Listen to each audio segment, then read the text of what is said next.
Hai, aku Fani Utami. Kali ini kita akan belajar bareng tentang COVID-19. Sebelumnya aku mau mengingatkan kalau semua terkait COVID-19 itu time sensitive, semua bisa cepat berubah, makanya harus update ilmu terus, dan itu juga jadi alasan kenapa video ini diberi nama April Update.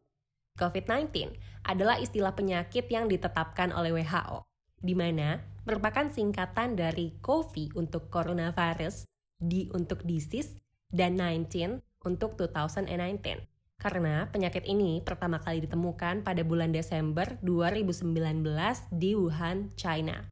Perlu diingat bahwa COVID-19 adalah nama penyakitnya, sedangkan penyebabnya adalah virus yang disebut dengan SARS-CoV-2. SARS-CoV-2 adalah nama dari virus penyebab COVID-19. Nama ini ditetapkan pada tanggal 11 Februari 2020 oleh the Coronavirus Study Group of the International Committee on Taxonomy of Virus. Dan pada hari yang sama, WHO menyetujui nama tersebut. Sebelumnya, virus ini diberi nama sementara oleh WHO, yaitu 2019 nCoV yang merupakan singkatan dari 2019 Novel Coronavirus. Tapi, karena tanggal 11 Februari 2020 sudah sama-sama sepakat nih kalau nama virusnya resmi menjadi SARS-CoV-2, maka nama 2019 nCoV sudah tidak lagi digunakan. SARS-CoV-2 merupakan singkatan dari Severe Acute Respiratory Syndrome Coronavirus 2. Kalau berbicara tentang SARS-CoV-2, maka kita berbicara tentang sebuah virus yang kecil. Lebih kecil. Jauh lebih kecil. Sangat kecil. Ukurannya sekitar 70-90 nanometer dan tidak bisa dilihat oleh mata kita, melainkan hanya bisa dilihat menggunakan mikroskop elektron. SARS-CoV-2 masuk ke dalam kelompok coronavirus. Kenapa namanya corona? Karena kalau dilihat pada permukaan SARS-CoV-2 terdapat spike atau tonjolan yang menyerupai corona. Jadi corona itu berasal dari bahasa Latin yang artinya adalah mahkota. Coronavirus dibagi menjadi 4 genus, yaitu alpha, beta, gamma, dan delta, di mana SARS-CoV-2 masuk ke dalam genus beta, beta coronavirus. Selain SARS-CoV-2, ada beberapa virus lain yang masuk ke dalam kelompok beta coronavirus, yaitu MERS-CoV yang menjadi penyebab MERS, dan SARS-CoV yang menjadi penyebab SARS. Ketika dilihat secara struktur nih, SARS-CoV-2 lebih mirip dengan SARS-CoV. Kemiripannya sampai 79,5%. Tapi ketika dilihat lagi secara struktur RNA, ternyata SARS-CoV-2 jauh lebih mirip dengan dua coronavirus lain yang ada di kelelawar. Kalau kita lihat coronavirus secara keseluruhan, coronavirus adalah virus dengan single-stranded RNA. Seperti yang kita tahu, virus itu hanya bisa memiliki RNA atau DNA saja. Sangat jarang ada virus dengan RNA dan DNA sekaligus. Coronavirus merupakan virus yang hanya memiliki RNA. Coronavirus tidak bisa bereplikasi sendiri. Perlu sel hospes atau sel inang. Pada SARS-CoV-2, sel hospesnya adalah sel yang ada di tubuh manusia. Sehingga ketika SARS-CoV-2 tidak berada di sel tubuh manusia, melainkan di tempat lain seperti misalnya permukaan meja, di uang, atau di permukaan benda lain, maka SARS-CoV-2 tidak akan bisa bereplikasi dan akan mati dengan sendirinya. Coronavirus juga kekurangan gen serta enzim yang diperlukan untuk pembentukan energi nih. Kita ambil contoh dari SARS-CoV-2 lagi. Ketika SARS-CoV-2 tidak berada di sel hospes, maka selain tidak bisa bereplikasi, virus ini juga tidak bisa menghasilkan energi, sehingga pasti akan mati dengan sendirinya. Coronavirus juga bergantung pada ribosom, enzim, dan metabolit yang ada di sel hospes untuk produksi protein dan asam nukleat. Struktur SARS-CoV-2 meliputi S-protein atau spike glycoprotein yang jadi alat atau mungkin bisa dibilang senjata utama SARS-CoV-2 untuk masuk ke dalam sel tubuh manusia. Selain itu, ada juga M-protein atau membran protein dan ada juga hemagglutinin esterase. SARS-CoV-2 diklasifikasikan menjadi dua tipe, yaitu tipe L dan tipe S. Ada sebuah penelitian yang mengatakan bahwa tipe L lebih banyak, yaitu sekitar 70%, dan tipe S lebih sedikit, yaitu sekitar 30%. Pada penelitian tersebut, ditemukan bahwa SARS-CoV-2 tipe L lebih banyak pada masa-masa awal outbreak di Wuhan, sedangkan di luar lebih banyak tipe S. Rute transmisi SARS-CoV-2 terbagi menjadi dua, yaitu langsung dan tidak langsung. Transmisi langsung terjadi melalui droplet. Ketika ada orang bersin atau batuk, maka akan ada droplet. Berdasarkan WHO, droplet terbagi menjadi dua, yaitu respiratory droplet, di mana ukuran diameter dropletnya lebih dari 5-10 mikrometer. Sedangkan droplet nuklei merupakan droplet yang lebih kecil dengan ukuran diameter kurang dari 5 mikrometer.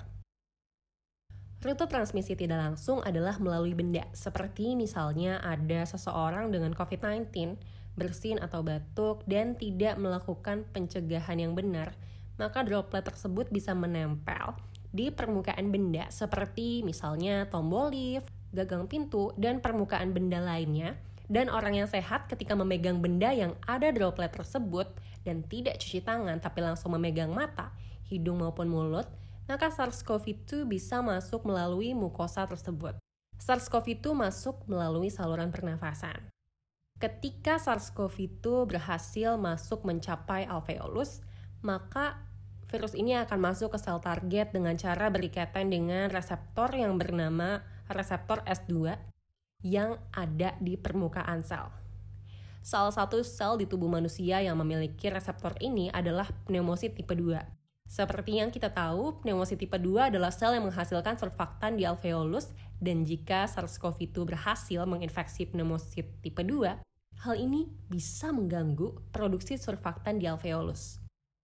Setelah SARS-CoV-2 berikatan dengan reseptor S2 yang ada pada permukaan pneumosit tipe 2, maka akan terjadi endositosis.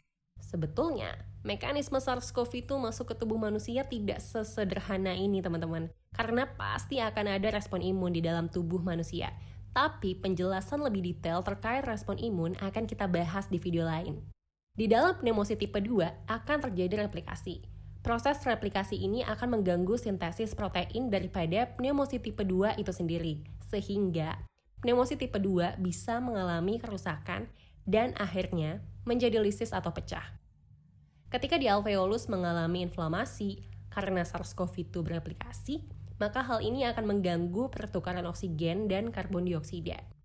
Reaksi inflamasi ini juga akan menyebabkan penumpukan cairan di dalam alveolus, sehingga pertukaran oksigen dan karbon dioksida semakin terganggu dan menyebabkan hipoksemia atau rendahnya kadar oksigen di dalam darah.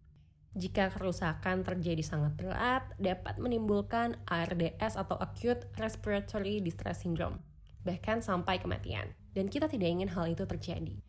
Masa inkubasi COVID-19 adalah 14 hari. Rata-rata orang dengan COVID-19 akan timbul gejala pada hari keempat atau hari kelima. Tapi ada juga yang asimptomatik atau tanpa gejala. Gejala COVID-19 itu bervariasi. Yang paling banyak ditemukan adalah demam, lalu gejala di pernafasan seperti misalnya batuk kering, ada produksi sputum atau lendir, sesak, dan juga nyeri tenggorokan. Tapi coba diperhatikan, ada juga gejala di pencernaan berupa diare, walaupun nggak begitu banyak ya, hanya sekitar 3,7%. Ada juga kongesti konjungtiva atau injeksi konjungtiva, jadi matanya terlihat kemerahan, tapi yang timbul gejala seperti ini hanya sedikit, hanya sekitar 0,8%. Cuma tetap aja ini menunjukkan bahwa bisa juga ada gejala di bagian mata. Tingkat keparahan COVID-19 ada 3. Sebenarnya, klasifikasi ini bisa bervariasi, tergantung kita merujuk ke sumber yang mana. Tapi pada video ini kita akan bahas satu klasifikasi yang akan relevan dengan data yang akan kita bahas setelah ini. Jadi, tingkat keparahan COVID-19 yang pertama adalah ringan, yaitu tanpa atau dengan pneumonia ringan. Yang kedua adalah berat dengan adanya gejala sesak atau dyspnea, hipoksia atau ada keterlibatan paru lebih dari 50% pada gambaran pemeriksaan penunjang. Yang ketiga adalah kritis, di mana terjadi gagal napas, shock atau disfungsi multiorgan. Berdasarkan data dari CDC di China yang dilaporkan pada 24 Februari 2020, dengan melihat 72.314 kasus COVID-19, di mana 44.672 adalah confirmed cases dan sisanya adalah suspect cases, kita bisa lihat bahwa 87% pasien berusia 30-79 tahun. Tapi mungkin di sini agak sulit melihat data secara lebih detail karena rentangnya cukup besar ya, yaitu sekitar 49 tahun. Dari data tersebut juga bisa kita lihat bahwa 81% kasus adalah ringan, 14% berat, dan 5% kritis. Pasien kritis persentasenya memang tidak terlalu banyak, tapi harus hati-hati karena case fatality rate pada pasien kritis itu sangat tinggi, yaitu 49%. Pemeriksaan penunjang COVID-19 untuk diagnostic test adalah RT-PCR. Dan untuk pembahasan detail terkait pemeriksaan penunjang, akan kita bahas di video yang lain. Sampai saat ini tata laksana masih bersifat suportif. Betul memang ada berbagai obat-obatan untuk tata laksana COVID-19, tapi masih dalam tahap penelitian. Sekalipun ada berbagai obat yang disebut-sebut memiliki efek positif untuk tata laksana COVID-19, tetap saja kita masih menunggu hasil penelitian yang saat ini masih berjalan.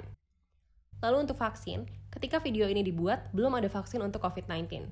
Betul saat ini para peneliti sedang melakukan penelitian untuk vaksin COVID-19, tapi masih butuh waktu 12-18 bulan ke depan.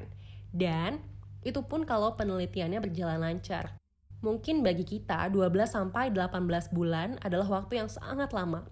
Tapi untuk ukuran pembuatan vaksin, dari yang sama sekali tidak ada menjadi ada, maka waktu itu tergolong waktu yang luar biasa cepat. Dan kita semua berharap vaksin COVID-19 segera ditemukan. Kita bisa memantau penelitian tersebut melalui website www.clinicaltrials.gov. Vaksin itu dibuat dengan goals di mana tubuh orang yang belum pernah terkena COVID-19 mampu memproduksi antibodi spesifik untuk melawan SARS-CoV-2. Sehingga ketika SARS-CoV-2 masuk ke dalam tubuh orang tersebut, antibodi yang sudah dihasilkan mampu menempel pada protein S atau spike glycoprotein, sehingga protein S ini tidak akan bisa berikatan dengan reseptor S2. Jika SARS-CoV-2 tidak bisa berikatan dengan reseptor, maka virus ini tidak akan bisa masuk ke dalam sel. Dan perlu diingat, virus hanya bisa menyebabkan penyakit jika virus itu berhasil masuk ke dalam sel. Jika di dalam tubuh seseorang sudah ada antibodi yang mampu mencegah SARS-CoV-2 masuk ke dalam sel, maka sel imun di tubuh kita juga akan lebih mudah memfagosit atau memakan dan menghancurkan virus ini. Sekian video ini, semoga pandemik ini segera berakhir.